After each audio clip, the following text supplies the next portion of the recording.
Okay, thank you for joining us for another student experience session to find out a bit about what Student Centre can do for you as you apply for AFTRS and then while you're at AFTRS as a student. So I want to start by acknowledging the lands that AFTRS is situated on, where we do our teaching and learning, the lands of the Bidjigal and Gadigal people of Eora Nation, and pay my respects to elders past, present and future. And we're joining from lots of different lands today. I'm on the lands of the Biribai people in Taree, New South Wales, and I acknowledge that we live on many different sovereign lands and offer you a moment to reflect on the lands that you're on. So today in our session, if you have any questions that come up, post them in the chat and we'll get to them. One of us might write a quick chat reply if we have a quick answer or a link for you, but otherwise we'll wait until the Q&A at the end. So until then, please keep your microphones off unless we invite you to turn them back on. And with that, I'll throw over to Jake, one of our student engagement managers, to get us going. G'day everyone, my name's Jake. Thank you, Rachel. I am one of the student engagement managers, one of 3 student engagement managers at AFTRS, along with Rachel and our colleague Sharon, who couldn't be here today. We also have Kate in the Student Centre, who's part of the team.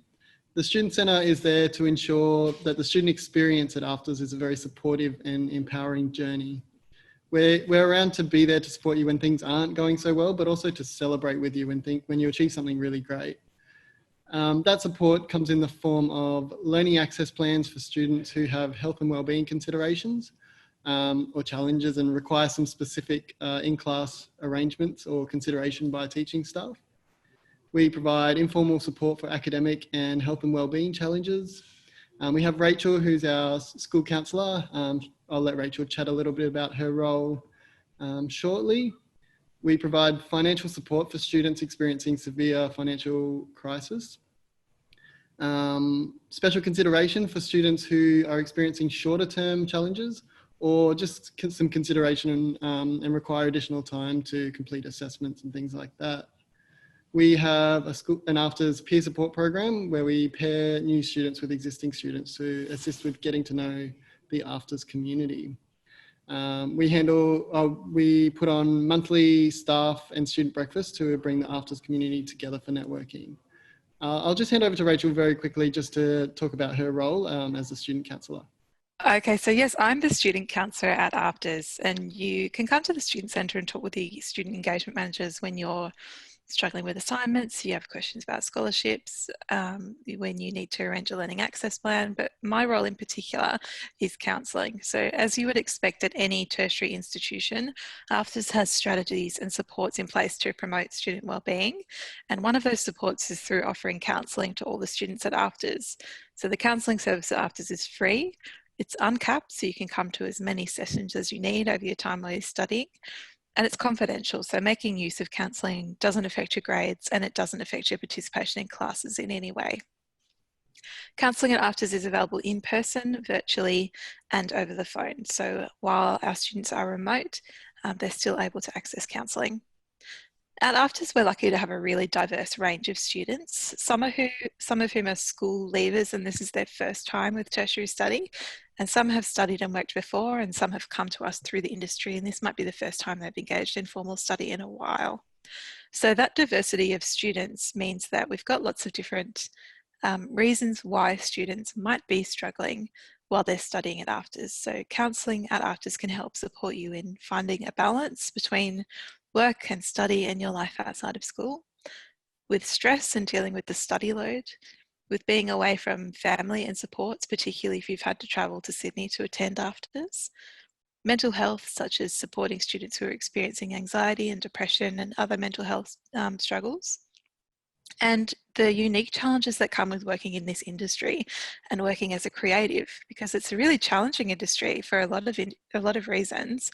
There's often a lot of uncertainty and flux, and we want to support all our students in finding how they might build themselves a practice or a career that's sustainable and fulfilling. So some particular challenges that our students bring to counselling so that we can support them are: how do you use your own life experiences in your creative work and do so in a way where you're looking after yourself and looking after your team? And what happens if there's content that you have to work on in class that you're aware will be triggering or difficult for you to engage in? And how do we support ourselves and each other in those really busy times, such as a day when you might be on set for really long hours? So these are all things that we really encourage students to talk to us about. Outside of one-on-one counselling, we have other supports for student mental health and wellbeing. We have a Safe Conversation Officer program. So there's a group of our staff that have undertaken training in mental health first aid, and they've put their hand up to be someone that students can talk to. It's confidential. They can help connect you with Student Centre, and they're sprinkled throughout our after stuff, and there's always one on our production sets as well, as a point of contact for struggling, I guess, any challenges that you come out with. We also have a peer support program, and we're running one-off workshops throughout the year to focus on particular elements of mental health and wellbeing in study and in our industry, such as managing creative conflict, dealing with self-doubt, and these are things that we take suggestions from students on if there's a workshop that you'd like to participate in, so we can be responsive to our student needs. So I hope that that information gives you some assurance that mental health and wellbeing is something that we're committed to at AFTRS. Our students are real people, which means that they struggle sometimes, they go through challenging life events, and they may have even come to AFTRS already managing a mental illness or a mental health condition, and that you can thrive in this environment even with mental health concerns, and that we will support you in that. So if you have any questions about counselling in particular, you can pop them in the chat or send us an email, and we'll give you all of those contact details as well later. I'll throw over to Jake for now. Thanks, Rachel. At AFTRS, we value our close connection to industry, which ensures we continue to offer courses that are both industry relevant and forward focused. The school's annual calendar of events includes screening of student and alumni work, film premieres, industry networking evenings, talks and masterclasses with local and international guests, film festivals, student mixers, panels, symposiums, and dozens of student-run social gatherings. We have a movie group who catch up weekly as part of the student cohort. We also have staff who are specifically dedicated to ensuring that our students and recent graduates have access to a wide range of internship and placement opportunities. We also have a student representative committee, and as an SRC member, they represent their course and year group to provide feedback to school staff on academic and non-academic issues. We encourage students from all year groups to nominate themselves as a member of the SRC, and nominations are held at the beginning of semester 1. The committee consists of representatives from each program level and year group, and we offer interested students a chance to take a role in student leadership with nominations each year for the student member of council, which is a really good opportunity to have a voice from the student perspective. So that's a lot of the support that we provide in the Student Centre. I'll hand over to Kate now, who would like to talk to you about a little bit more about what we do. Thank you, Jake. So the Student Centre is here to help you with all the formal aspects of your study. We engage with you from the minute you accept your offer through enrolment, orientation, up to graduation, as well as when you're an alumni and you need more academic transcripts or information. So we manage all of your academic details, as well as your student IDs, travel concessions, and yes, most importantly, your fees. So I thought I'll just put up a quick slide to show you. So effectively, AFTRS fees can either be paid upfront or via fee help. So fee help is the Australian government student loan scheme that assists students to pay their course fees up to a lifetime limit for eligible courses at approved higher education providers. So the loan is repaid through the tax system once a graduate's income reaches the minimum threshold for repayment. So a 25% loan fee is charged on repayment of undergraduate level courses of study. Now you're eligible for fee help if you are an Australian citizen, you're a permanent humanitarian visa holder, resident in Australia for a relevant time, but you're not eligible, unfortunately, for fee help if you are an Australian permanent resident, and New Zealand citizens can only apply if they meet specific residency requirements. So under fees on the website, you will actually see a link to the Study Assist website, which goes into a lot more detail and has a lot of really interesting information. There is also additional support that's available from Centrelink for undergraduate students, those Youth Alliance and AusStudy, but you will need to check for your own eligibility with Centrelink, but also definitely explore any other support options they may have which may be applicable to your circumstances. Now, the other thing I'll just show you is a booklet that you might like to review is actually our fee schedule. So you'll see our current fee schedule on the website, which is based on this year's dates and subjects, but the 2021 will be going up fairly soon. So the fee schedule is great because it gives you the key dates, it breaks it into semesters, it looks at the different subjects or units to be studied, gives you the fees for each course, and it also shows the census dates for each subject. That's the date that you will become financially liable for any unit of study in which you're enrolled. This is my Bible, and I recommend that you all have a quick look at it. Scholarships are also, oh, sorry about that. We also want to inspire creativity and innovation, and we want to work with students from diverse backgrounds. So we offer a range of scholarships that recognise excellence and assist with the costs associated with higher education. So if you go onto the website at the moment, under the scholarship page, you will see a list of the scholarships that we have open for next year. It will also just give you the basic information. More information on the eligibility requirements for each scholarship and the how to apply will appear from Monday the 17th of August. The thing to note about scholarships is that it is very separate to your course application. So you need to apply for your course and then you apply for your scholarship separately. So we'll open on the 17th of August and then it closes on the 9th of November.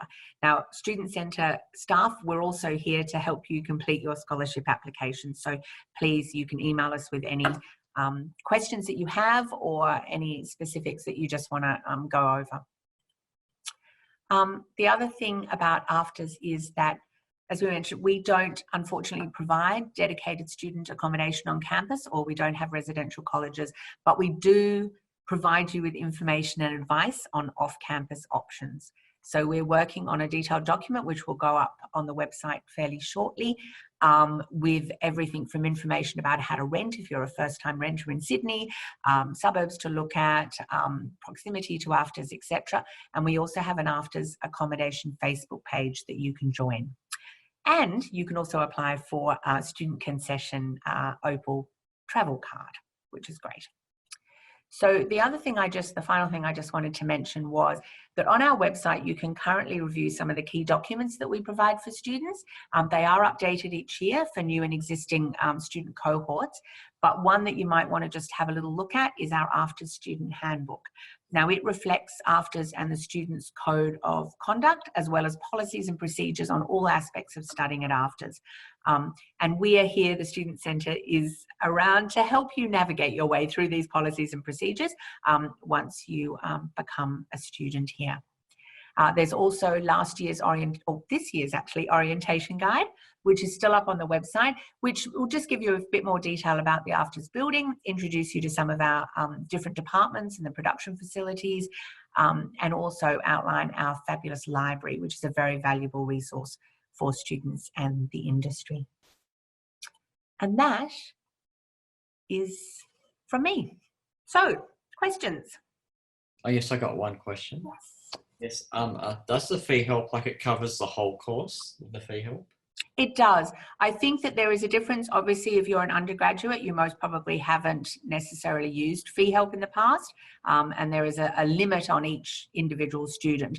If you're a postgrad, you might have used fee help before in the past, so you just have to be aware of how much more you can spend. But yes, fee help does cover you for the length of your study. I just want to ask about the finance help. You might have answered it already. I just joined in. Like the previous question was, it can cover the whole fee, of course. But my question is, has the price changed? Has the fee price changed because of COVID? Because they were saying that they might reduce the fee help for artistic classes because of COVID. Or is it the same? Do you know? Oh, David can answer this. Hello. Hi, I'm David Balfour. I'm the Director of Teaching, Learning at AFTRS, and I'll take this one. This is a complicated area, and there's a lot of things to this, especially with the recent announcements the government's making. It can get more complex. So, so I'm sure, Nico, you've got this question. I know many other people may also have this question. Our places at AFTRS are not Commonwealth supported. Therefore, they don't qualify for HECS, which is the higher education, is a separate funding regime. They're not Commonwealth supported places. We have students at AFTRS can access fee help, which is a loan system. Now, the recent changes proposed by the government, they've not passed Parliament, but proposed by the government about how it would fund different courses in the future is in relation to how the Commonwealth will support places. So that goes into the HECS and the Commonwealth contribution. So we're not part of that system. We're not a university. So our tuition fees aren't shifting as you might see at other institutions at all. In fact, our fees this year in 2021 will be frozen at 2020 levels. So we're not changing our fees at all. We don't have to because we're not a university and we're not through that same funding system. So that's there. There's also a question. So I want to follow on because Emily had a question in the chat view around fee help and HECS. They're not the same thing. One is a subsidy for a Commonwealth place and one's a loan scheme. Now, with a loan scheme, you have to pay the loan back, and there's a threshold around when you pay that back in terms of how much money you earn and the rate at which you pay that on an annual basis. And but I think it's really important to straight off to get your head around it, because we often talk about ourselves as higher education, but we're not a university, and so a lot of the things you'll see in the papers or in the news media generally will be related to universities. Does that answer your question, Nico? Thank you. Yes, thank you very much. Right, We've Nate? got a couple of questions in the chat, and I think the person raising their hand with the green scarf, did you want to ask your question? Yeah, thanks. I'm just wondering about exploring the possibility of transferring from, I'm enrolled in a Bachelor of Art and Design degree at Southern Cross Uni, and I'm wondering about transferring. I'm doing a digital storytelling unit in their communications degree, elective, and I'm wondering about transferring. So I've got no idea whether that even is a process, or if it is, how I could go about it. Thank you for that question. I'll take this one too, Kate. At the present moment, we don't offer any RPL, which is recognition of prior learning from other institutions. And that's because the BA course, and certainly the Masters as well, and a radio course, okay, all our courses are designed as sort of total complete units, so that you need to start at the beginning and go to the end to experience them as they're designed. And that's, I recognize your particular situation, and I hear you, and we may at some point in the future do that, but certainly not in 2021 when we won't be having it, and maybe not 2022. The courses are holistic, and they take you through a journey, and they're very much integrated learning, which is slightly different than the degree you might be doing where you do discrete units of study. All right, great, thank you. I just want to jump on the questions that we've got in the chat. We have a question from Siobhan who says that I would be an interstate student. If I had to go back home in the middle of semester for family reasons, for example, how would AFTRS be able to support me? Yeah, that would fit into based on, obviously the initial thing would be you'd have a conversation with one of either myself or one of the other student engagement managers, and we'd work out what that special consideration looked like. And the support you do need. So it's really a case-by-case thing, but support goes anything from well-being and health support to financial to flexibility around assessments and attending class. So it would really depend on the situation and what support looked like for you. We really try and allow ourselves to be flexible when it comes to special considerations. So can I just jump in there, Jake? That's absolutely true. And I want to basically toot Jake and the student engagement manager's horn a bit. The work that they do, working individually with students on particular needs in particular circumstances, is substantial. And so it all relies on communication is the key. The more we know, the more we can adjust. Thank you so much. Appreciate it. And we have a question about attendance. So for the undergraduate BA courses, are students required to attend the full 5 days a week, or is the timetable flexible and up to you to decide? Shall I take that one too? Oh, yes, please. Okay, so there's two parts to that. This is a multifaceted question, and I'm going to talk about the current situation with COVID and what we might call normal times. Though I'm doubtful we'll ever go back to fully normal times. Wherever we go to in the future will be a new normal. So the BA course is 3 days on campus, but with 1 day of self-directed learning a week. So in your first year, you do a Tuesday and a Wednesday, and then you have a Thursday of self-directed learning, and then a Friday. Now, and those are all on campus, or at the moment, remote, with some on campus. Right now, we're prioritizing hands-on learning on campus to make sure that we're managing following our COVID safety plan. So within that, we do require attendance because attending is part of the key way in which you can learn and engage. However, as Jake was saying, we do recognize that, especially these times right now, we have really complex situations we're all dealing with, from family caring needs to work needs to mental health needs. So we are actually more flexible at this current time about engaging with your learning. And it's really a conversation with the student engagement managers and the course leader about what's the right pathway through for you. So even in that scenario, you will still be required to attend, but we certainly can be flexible about it depending on your situation. The course is experiential, which means that you need to experience it. You need to be there to do, to think, to collaborate.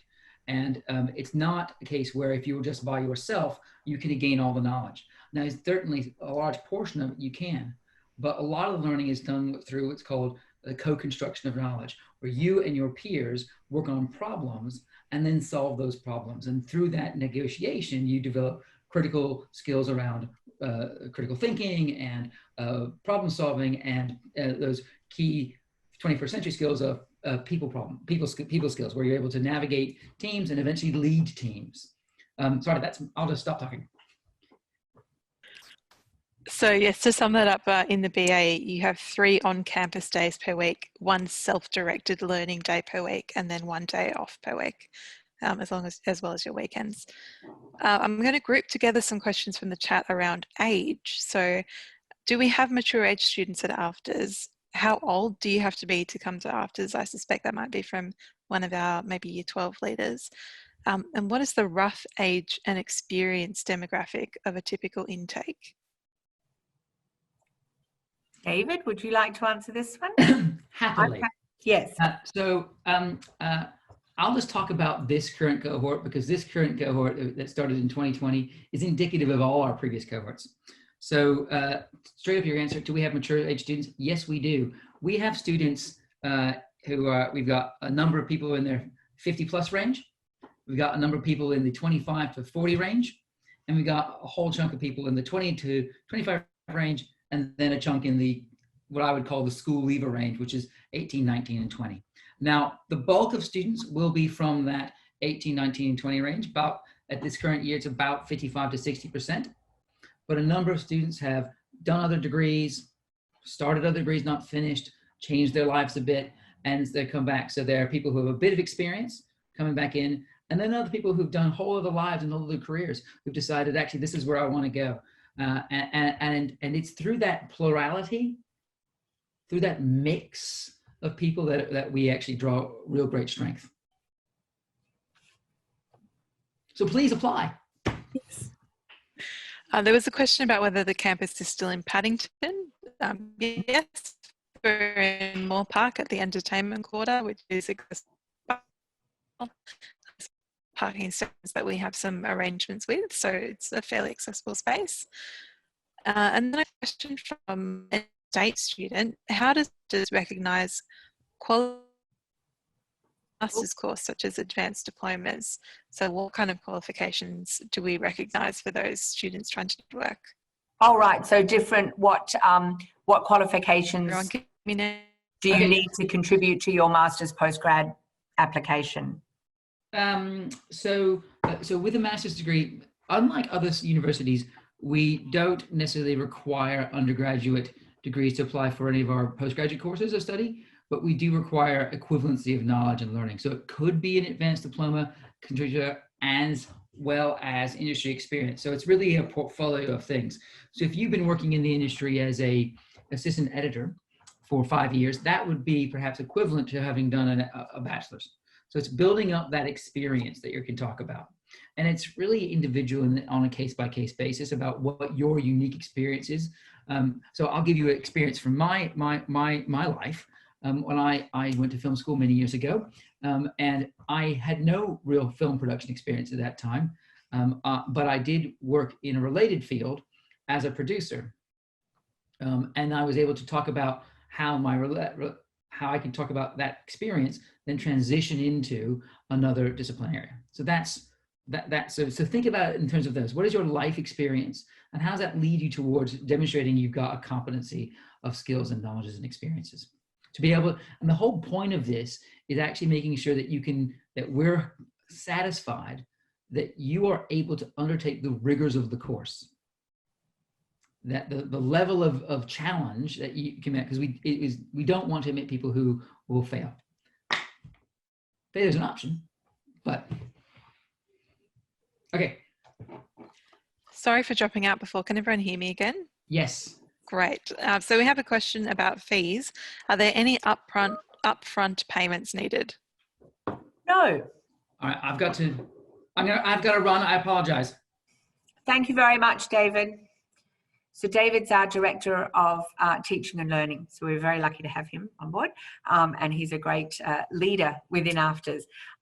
So in terms of fees, no, you don't have to pay anything up front unless you want to pay up front. There are a number of people who don't want to amass a debt. And so we have about sort of your 10% of all students who do pay up front each semester, but it is not required if you're going to go on to fee help. And that question also talked about extracurricular activities and clubs. And Jake mentioned earlier, which he can mention again. Yeah, so we have quite a number of student-led groups and things like that. And we've got Reflex, which is a movie group. We've got Pod Club, which is podcasting. We've got the library. A lot of students hang out in the library. We've got monthly breakfast where we bring students and staff together. It's really about collaborating and talking amongst each other within the AFTRS community. So it really is a sense of networking and a sense of leaning on each other's knowledge throughout your time here. And we have a question from Dylan in the chat. How do students manage studying interstate at AFTRS? So Dylan, I imagine this is about the moments where you might have to be doing remote learning, but potentially it's also about how do you handle studying when you have to move state to study. So Dylan, if you're there, maybe you might want to let us know if there's any nuance that we've missed there. But Jake, do you maybe want to reflect on how our interstate students are going? Yeah, I mean, it is, Sydney's a tough place to move to. There's no doubt about that. But I think it comes down to that AFTRS is willing to support students coming from interstate. We're willing to, if you believe in your story, you've got to tell, we'll believe in the support, in supporting you to tell that story and coming to Sydney. But I mean, if there were times where students did need to return home, we definitely, like I said earlier, we've got opportunity to support that through special consideration and through some scholarships have that as part of them. But definitely it's all about communication. And if you're living away from home or interstate, we're here to talk about it. Thanks, Jake. And we have a question, is AFTRS undergrad degree, is it internationally recognised? And is there any opportunity for exchange during your time with other universities overseas? So I can sort of answer that in that, yes, AFTRS undergrad degree is internationally recognised. I guess it depends in what context you're looking at, but we are one of the top 10 film schools in the world, and we are recognised as that. So therefore, I think that it does hold a lot of value. Opportunities for exchange.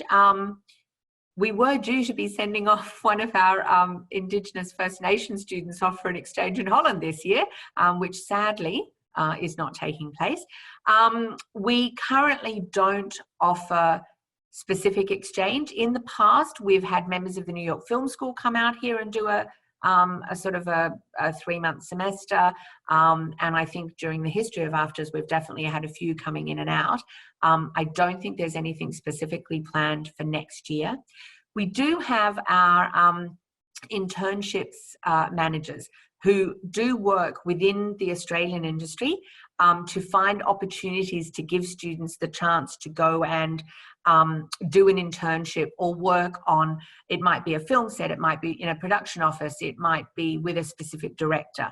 And they're working very hard to keep in contact with alumni who have raised themselves up to great situations or work with great companies to find opportunities to give students, both existing students and maybe recently graduated students, the opportunity to try a taste of a few things that are out there actually in the industry. So unfortunately, we don't have anyone from the internship group with us today to talk, but when you are a student, they are here. They'll often come up with an opportunity. Might be that anyone who lives in Melbourne, we've got a particular production company that's looking for someone over Christmas.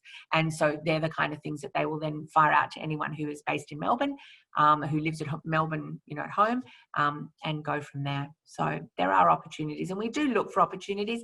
I think that, as I said in the last session, once you're an AFTRS student, you never leave, because even as an alumni, you are very heavily involved in the school and involved in what happens. And we keep in very, very close contact so that we can continue to support alumni as they make their way through the industry. And a question about fee help from someone who hasn't applied for tertiary education before. How difficult is the process of applying for fee help? Simple. So all you will need is a tax file number. And even if you don't have one, you can still get the option. So effectively, during the enrolment process, we ask you how you'd like to pay. If you tick fee help, we then enter you into the ECAF system. You then get an email. You fill out a little bit more information. Include your tax file number, or use this opportunity to go and apply for one. And then once you send it back, that's it. We do a thing called a CAN notice. So as I mentioned before, in the fee schedule, you will see that there are census dates for each unit. And if you hit the census date, that is the date that you are required to pay for that unit. I send out a CAN notice. It says, hi, you're now paying for this unit, and you then get to keep a record. You also, once you sign up, you can go onto the Study Assist website. You can see what your debt is. You can see how much money the government's still willing to allow, you to amass. You can pay it off up front if you want to. You can, you might have suddenly won the lotto and thought, great, I'm going to pay off my fee help debt before I graduate. All of that's possible. And the Study Assist website is actually quite easy to navigate through, but definitely go in and look at all of the different areas, because the government itself does offer several scholarship or support opportunities, especially for regional, rural and Indigenous. So you should definitely go and have a look. Thanks, Kate. And another question about our postgrads. So undergrad degrees from other schools and universities, such as other Sydney Film Schools or JMC, recognised in a postgrad application, or is it only AFTRS degrees? Oh gosh, no, I think Lisa actually, who's there, might be a better person to answer that.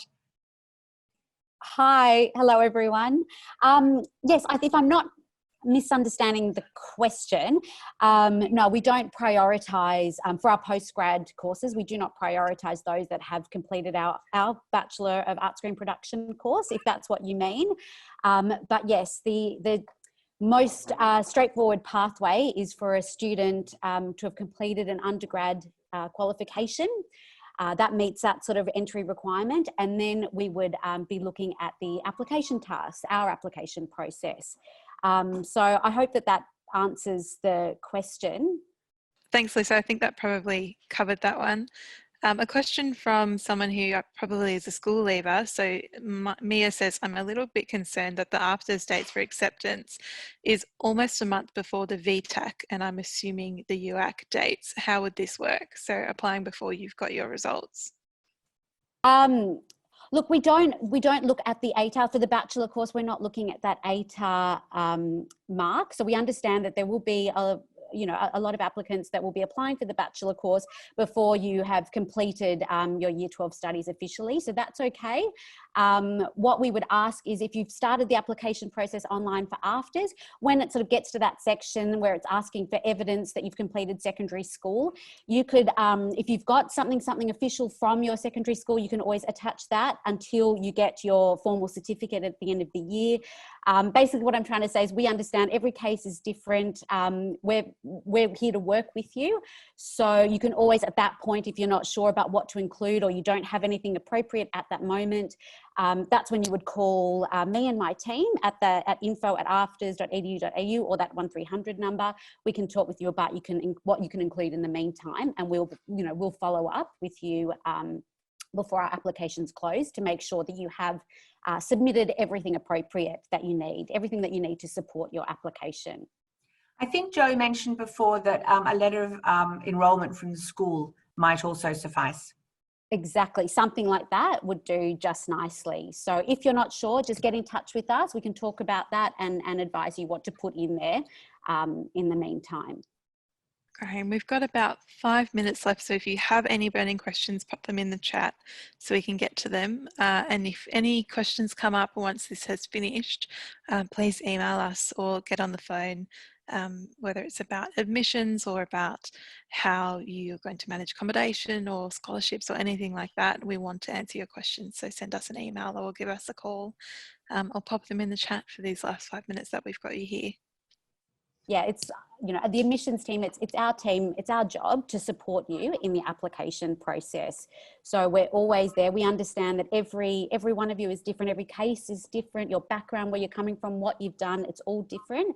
So if you're not sure or you just, want to clarify anything, you call us and we will look at your case and offer you the best advice to help you, put forward your best application and everything that you need to support that application. So please don't hesitate to email us. And I'm sure that questions will pop to mind after this session. They always do. So if you suddenly, we leave this meeting and something springs to mind, you just send us an email, call us, and we're here to help you, really, anything at all. We have one here from Shay. So what kind of support or connection do you offer to students upon graduating and starting out in the industry?